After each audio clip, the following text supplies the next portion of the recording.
오늘 말씀은 제자들이 나면서부터 맹인된 사람을 보면서 예수님께 질문을 하면서 시작이 됩니다. 이렇게 질문하죠. 이 사람이 맹인으로 난 것은 누구의 죄로 이남이니까, 자기니까, 그의 부모니까. 맹인 스스로도 어렸을 땐 몰랐지만 조금 생각을 하고 삶을 살아가다 보면서 질문하지 않았을까요? 도대체 나는 왜 이렇게 살아야 하는가? 그런데 이 질문 자체가요, 두 가지 중에 하나를 선택하게 합니다. 부모의 죄인가? 자신의 죄인가? 근데 우리가 생각하기에 이 질문에 그대로 질문을 받는 오늘날 우리의 입장에서는 태어나는 아이가 무슨 죄가 있겠습니까? 그 아이의 죄 때문에 맹인이 돼서 태어난다라는 것은 말이 안 된다라는 생각이 들죠. 그래서 우리의 결론은 대부분 부모의 죄 때문이다라고 내릴 수밖에 없죠. 근데 유대인들의 입장에서는 좀 생각이 다릅니다. 유대인들은 아이가 어머니의 태에서 죄를 지을 수 있다라는 생각을 했다고 합니다. 그러니까 부모의 죄로 완전히 단정 짓기도 힘든 거예요. 그런데 이 질문 자체는 정답이 인간이 정확하게 내릴 수가 없습니다. 그리고 하나님도 이 답을 우리에게 이야기해 주지 않으세요. 그런데도 불구하고 왜 이런 질문을 하고 이런 생각들을 계속 토론하고 의논할까요? 이 질문을 하는 사람들의 의도는 저 사람은 장애를 가지고 하나님께 죄를 받고 장애를 가졌지만 나는 건강하니까 죄인이 아니라는 걸 이야기하고 싶은 거예요. 나는 하나님이 사랑하는 사람이고 축복하는 사람이라고. 누구의 아픔을 들어서요? 누구의 아픔을 드러내서요? 장애로 고통당하는 그들의 아픔을 드러내면서 내가 선하다라고 드러내는 거죠. 또 하나는 자신의 지식을 뽐내고 싶은 마음도 있는 겁니다. 이런 논리로 이야기를 하는 거죠. 그런데 그 질문과 토론하는 모습을 보면서 맹인의 마음은 어떨까요? 그 맹인의 마음 가운데는 죄책감도, 부모에 대한 미안함과 원망도, 그리고 부끄러움과 절망이 그 마음에 가득 차 있을 겁니다. 하나님도 나를 버리셨다. 태어날 때부터 버린 거잖아요. 그들의 논리에 의하면. 그런데 이런 질문들은요, 질문하는 사람이나 당사자인 맹인이나 그 질문과 토론을 듣고 있는 사람이나 누구도 이득을 누릴 수 있는 질문이 아닙니다. 그렇다면 이런 질문과 의문 앞에, 그리고 우리들의 수없이 많은 문제들, 그 문제들 가운데 사람들이 너는 죄인이고 실패자고 라고 이야기하는 그런 낙인들 가운데 우리는 어떻게 서야 될 것인가? 우리는 어떻게 믿음으로 서야 될 것인가를 오늘 말씀을 통해서, 그리고 우리에게 찾아오신 예수님을 통해서 우리가 같이 함께 살펴보기로 합니다. 먼저는 잘못된 질문과 답을 버리고 올바른 질문과 답을 찾아가야 합니다. 오늘 제자들이 하는 질문은요, 전혀 객관적이지 못합니다. 이 질문에는 한 가지 전제가 깔려 있습니다. 죄 때문에 이런 일이 발생했다라는 전제가 이미 이 질문 가운데 들어 있어요. 이 질문을 하는과 동시에 우리는 한 가지 고정관념을 가지게 됩니다. 죄를 지으면 어떻게 돼요? 지금 이 장애가 죄 때문이라는 것. 욥이 당한 고난이 그가 지었던 죄 때문이라는 그 친구들과 같은 시각을 가지게 됩니다. 그 말은 무슨 말이냐면 하나님의 뜻과 진리에서 멀어진다라는 것을 의미합니다. 또 하나는 맹인 당사자에게 주는 상처가 너무 큽니다. 너무 비인간적이고 하나님이 원하시는 모습이 아니라는 거죠. 잘못된 질문을 그래서 버려야 합니다. 그리고 올바른 질문과 답을 찾아야 합니다. 이 세상은 하나님이 만드셨습니다. 그렇다면 하나님의 뜻과 계획은 반드시 우리 가운데 이루어집니다. 하나님이 이 세상을 만드셨다라는 것은 계획과 목적을 가지고 만드셨다라는 것을 의미하죠. 그래서 우리가 겪고 있는 모든 상황들에 대해 하나님은 정답을 가지고 계시다라는 뜻도 됩니다. 예수님은 제자들의 이 잘못된 질문에 명확하게 대답하십니다. 의문도 남겨두지 않으시고 명확하게 이 사람이나 그 부모의 죄로 인한 것이 아니라 라고 명확하게 말씀하십니다. 그리고 올바른 답을 말씀하십니다. 그에게서 하나님이 하시는 일을 나타내고자 하심이라.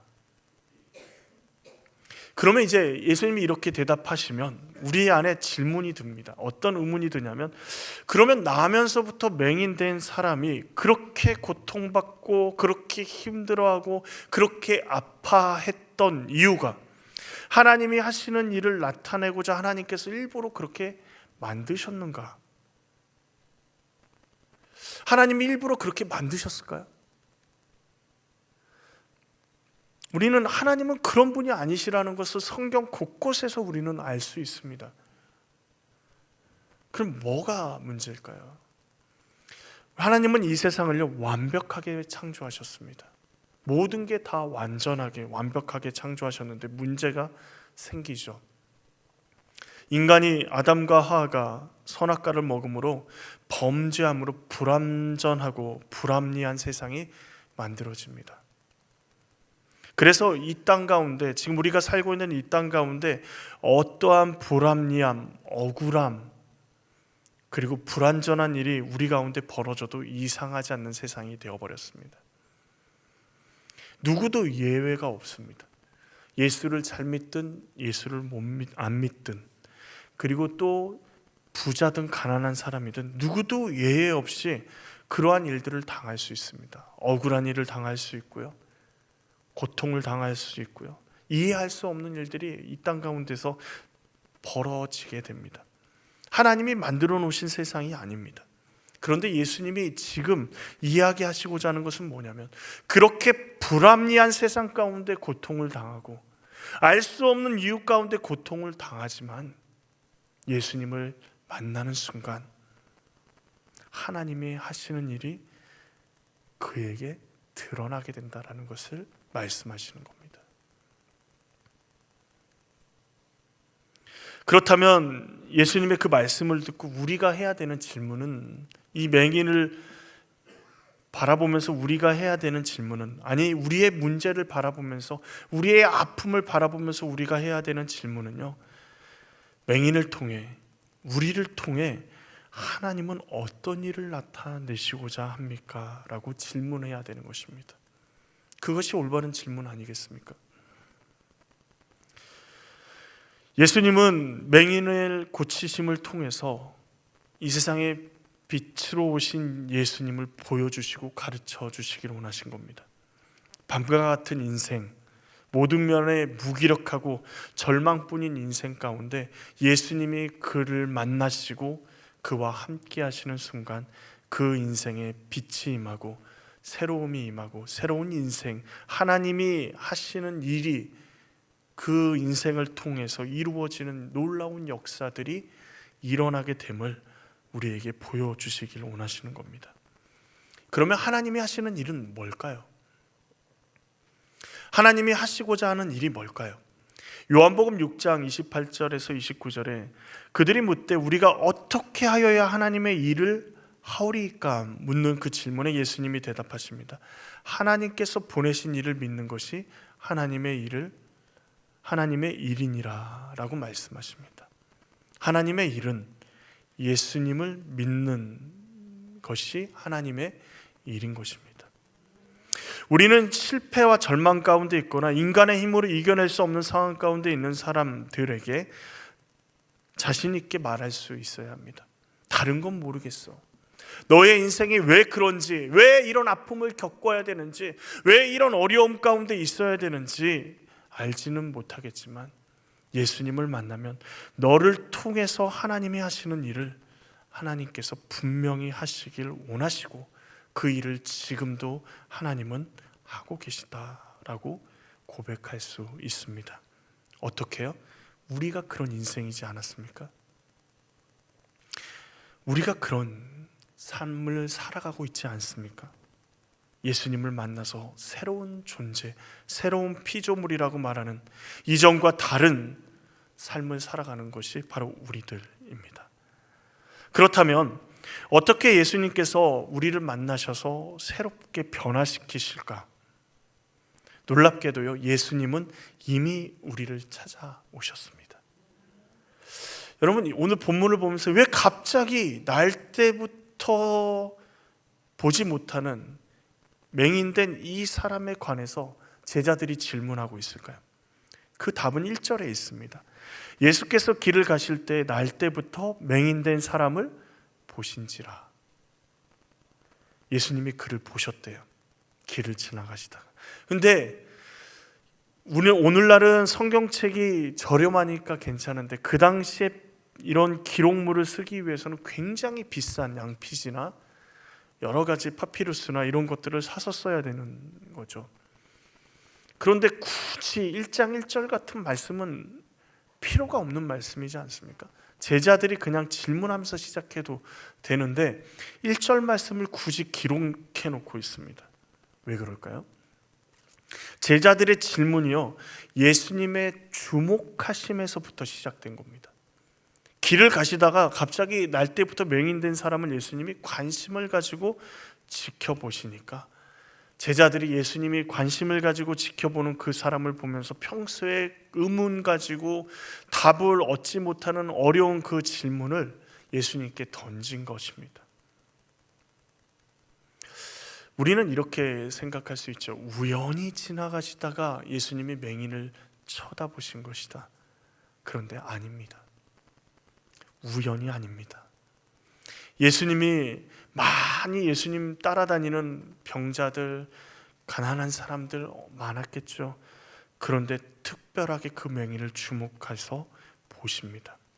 다른 말로 말하면 예수님이 맹인을 만나러 오셨다라는 것입니다. 놀랍게도 예수님이 우리도 찾아오셨습니다. 우리가 보지 못하고 때로는 느껴지지 않지만 주님은 우리를 주목해서 보고 계십니다. 먼저 주님이 우리를 찾아오셨어요. 예수님은 그리고 말씀하시죠. 우리가 사람들의 말이 아니라 예수님의 말씀에 주목해야 될 필요가 있습니다. 사람들의 말은요, 어떻습니까? 맹인이 들었던 사람들의 말은요, 조롱의 말입니다. 누구의 죄 때문에 제가 저 모양 저 꼴일까? 왜 날 때부터 쟤는 얼마나 죄를 많이 지었으면 저럴까? 조금 그를 동정하는 사람은 동전 몇 푼이나 던져주는 게 전부입니다. 그런데 예수님이라는 사람이 제자들과 지나가시면서 제자들이 하는 질문에 이 맹인은 더 좌절했을 겁니다. 누구의 죄 때문입니까? 이 사람 죄입니까? 부모의 죄입니까? 그 토론의 결론은 이 사람은 수없이 많이 보았습니다. 결국은 죄 때문에 이런 일이 벌어졌다라는 낙인과 상처로 끝날 것을 뻔히 알고 있었습니다. 결론이 정해진 수백 번, 수천 번, 수만 번 어쩌면 이 사람을 두고 이야기하는, 어렸을 때부터 부모도 이 아이를 보고 이 맹인을 보고 이야기했던 그 이야기가 그에게 이제 들려오기 시작하는 거예요. 근데 예수님이 전혀 다른 말씀을 하십니다.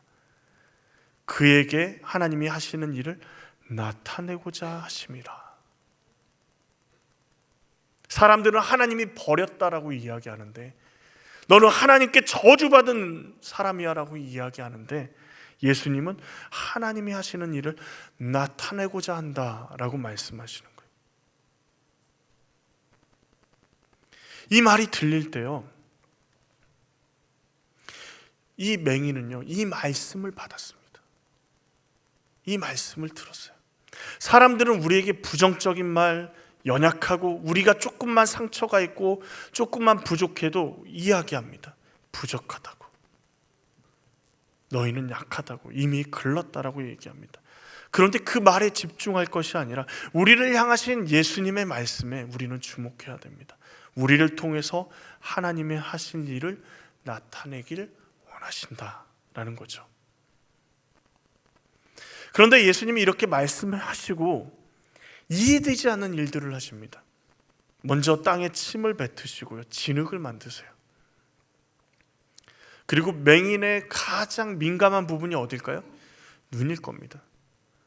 맹인의 눈을 만지는 것은 굉장히 신뢰가 되는 행동입니다. 아무리 높은 지위에 있는 사람도 그 사람의 아픔을 함부로 만지고 그 사람이 힘들어하는 부위를 만지는 것은 인간적이지 못한 부위죠. 그런데 예수님이 뭘로 진흙을 만드셨어요? 침을 모아서 뱉어서 진흙을 만드셔서 그 맹인의 눈에 바릅니다. 이제 맹인인 것도 사람들이 알아보는 게 서러운데 그 눈에 뭐도 발려져 있어요? 진흙도요. 사람들의 관심이 더 끌게 생겼습니다. 맹인의 연약한 눈이 더 진흙 때문에 드러나게 되어 있습니다. 근데 예수님이 명령하십니다. 실로암에 가서 씻으라. 실로암은요, 예루살렘 아래쪽에 위치해 있습니다. 실로암에 도착하기 위해서 예루살렘에서 아래로 내려가려면 굉장히 많은 어려움들이 있습니다. 내려가고 또 내려가는데 앞이 보이지 않는 맹인이요, 누군가의 도움을 받든지 아니면 길을 더듬더듬하며 넘어지기도 하고 쓰러지기도 하고 사람들에게 비난도 받으면서 그 길을 내려가야 합니다. 순종은요, 말씀에 순종하는 것이지 내가 이해했기 때문에 순종하는 게 아닙니다. 믿음의 행동이 순종인 거죠. 근데 놀랍게도 우리가 좀 생각해 봐야 되는 게, 맹인이 예수님의 말씀에 이렇게까지 순종할 필요가 있을까요? 침을 뱉어서 진흙을 바를 때 그때부터 화내고 예수님을 떠나도 됩니다. 어떻게 내가 맹인이지만 이렇게 나를 홀대할 수 있느냐, 최소한 이러지는 말아야지 인간이라면, 이런 생각이 얘기할 수 있었겠죠. 눈에 진흙을 바르고 실로암까지 넘어져 가면서 갈 필요가 뭐 있습니까? 그냥 근처에 물 있는 곳에 가서 눈을 씻으면 되죠. 베데스다에 가서 눈을 씻어도 됩니다.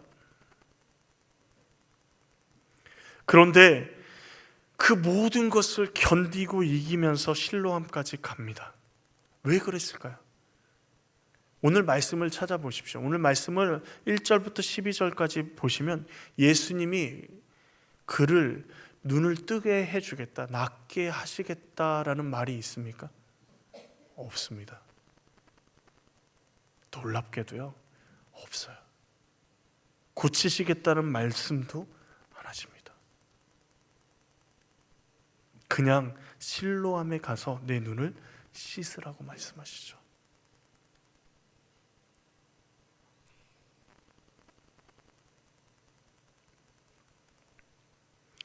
왜 이 맹인은 이렇게까지 순종할까요? 말씀을 묵상하면서 준비하면서 계속 찾아봤습니다. 이 맹인이 이전부터 믿음을 가지고 있었나? 예수님을 잘 알고 있었나? 그런 말들이 없어요. 길을 지나가다가 만났잖아요. 그런데 그 답이 예수님의 말씀 가운데 있더라고요. 그에게서 하나님이 하시는 일을 나타내고자 함이라. 한 번도 그런 얘기를 들어본 적이 없습니다. 살면서 그에게 희망적인 얘기, 하나님에 관한 얘기는 딱 한 가지였어요. 하나님께 저주받았다고요. 너는 저주받은 인생이라고, 너는 죄인이라고. 그런데 예수님이 나를 통해서 하나님이 하시고자 하는 일을 나타내시기 위해서, 나를 통해서 하나님의 놀라운 역사하심을 나타내시기 위해서 내가 맹인이 되었다라고 이야기하시는 그 말씀에 기대함과 소망함을 품기 시작하는 거예요. 예수님이 그를 만나는 그 순간, 예수님의 말씀이 그의 마음 가운데 박히는 그 순간에 그의 마음 가운데는 주님을 향한 온전한 마음이 생기는 겁니다. 더 이상 다른 사람들의 말이 들리지 않습니다. 눈에 뭐 바르고 다니는 거야? 실로암에 가는 도중에 사람들이 짜증내고 화내는 거 들리지 않습니다. 도대체 하나님이 하시고자 하는 일이 무엇이냐? 실로암에 가서 씻으면 하나님이 어떤 일을 나에게 이루실 것인가가 그의 유일한 목적이고 마음이었고 소망이었습니다. 예수님이 나를 낫게 하실 거야, 그 소망을 품고 갔을까요? 하나님의 일이, 나를 통해서 이루어지는 하나님의 일이 도대체 무엇일까가 이 맹인의 마음에 있었습니다. 자신의 경험과 생각, 사람의 말이 아니라 예수님의 말씀에 집중하고 그 말씀을 믿음으로 기대하기 시작하니, 그리고 말씀대로 행하며 순종하기 시작하니까 하나님의 놀라운 역사하심이 드러나는 것입니다. 우리에게 약점이 있습니까? 우리의 부족함이 있습니까? 모든 일이 막 막히는 것처럼 보이십니까? 누가 필요하죠? 예수님이 필요합니다. 세상 사람들이 얘기합니다. 끝났어. 이미 글렀어. 우리 아이들 가운데도 이야기하는 말들이 있었죠. 이번 생에는 글렀어. 근데 이번 생뿐이 없잖아요. 이미 글렀어 라는 이야기들을 들을 때 우리는 주님을 바라보셔야 됩니다. 예수님이 말씀하시는 그 말씀을 붙잡으십시오. 놀랍게도요, 말씀에 순종한 맹인의 약점은요, 뭐가 됩니까? 예수님의 놀라운 역사하심에 하나님의 일의 증거가 됩니다. 자신의 일평생 괴로워했던 그 약점이요, 하나님의 일하심의 증거가 된다는 거죠. 맹인이 실로암에 가서 눈을 씻고 보게 됐습니다. 보게 된 맹인은 어떻게 해요? 밝은 눈으로 돌아옵니다. 예수님을 만나러 다시 만났던 그 장소로 돌아가는 과정 가운데 사람들이 보는 거예요. 야, 저 사람은 맹인인데 걸어다닌다. 어떻게 나았지? 그 사람 맞지? 라고 얘기하니까 아니야, 그 사람과 비슷하게 생긴 사람이지 그 사람은 아닐 거야 라고 이야기하자 맹인이 어떻게 하죠? 내가 그 사람이라고 이야기합니다. 눈을 떴는데 비슷한 사람이라고 이야기하는 맹인이었던 그 사람, 근데 자신의 그 아픈 그 상태에 있었던 치부와 같은 그 상태에 사람들이 알아보는 게 기쁠까요? 기쁘지 않을 겁니다. 그런데 맹인은 그냥 지나가서 예수님을 만나러 가도 되는데 그들에게 말합니다. 내가 그다라고요. 내가 그 맹인이다고. 그러니까 그들이 물어봅니다. 어떻게 눈을 뜨게 됐냐?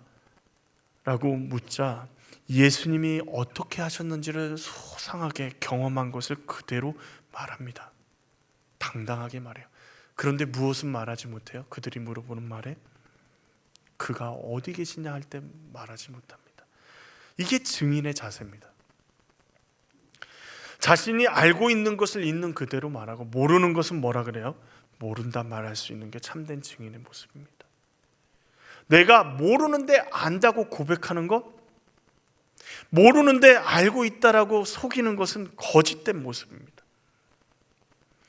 나음을 받은 맹인의 모습은요, 누구 앞에서도 당당합니다. 분명한 사실은 뭐예요?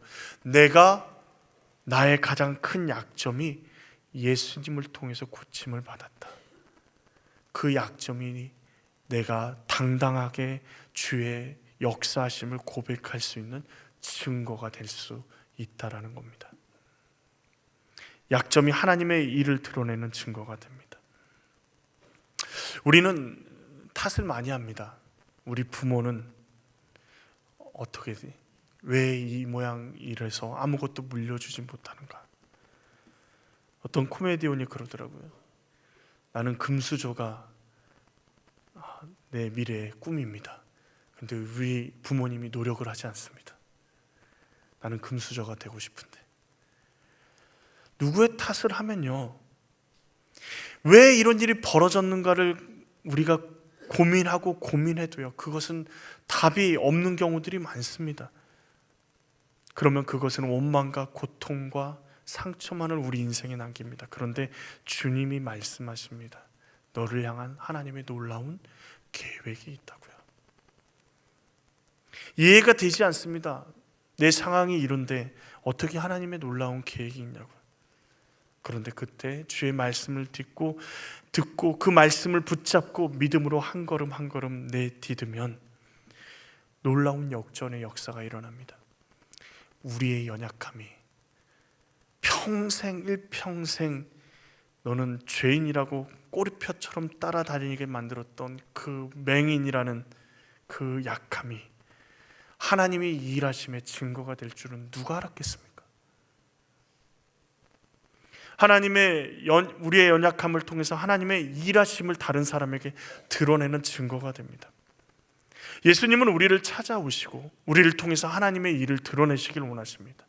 이 맹인에게만 이야기하시는 것이 아니라 오늘 우리에게도 동일하게 그 일을 행하시길 원하십니다.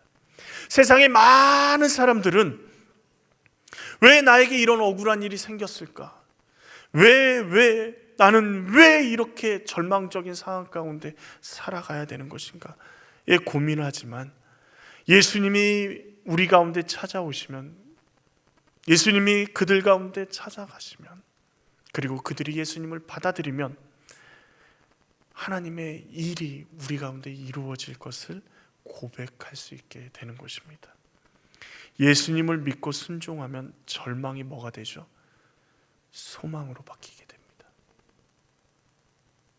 우리 인생에 절망했던 그 절망들이 하나님의 나라를 바라보는, 그리고 이 땅의 이 절망과 같은 하나님 없는 이 세상 가운데서 하나님의 나라를 살아가는 사람들이 될 줄로 믿습니다.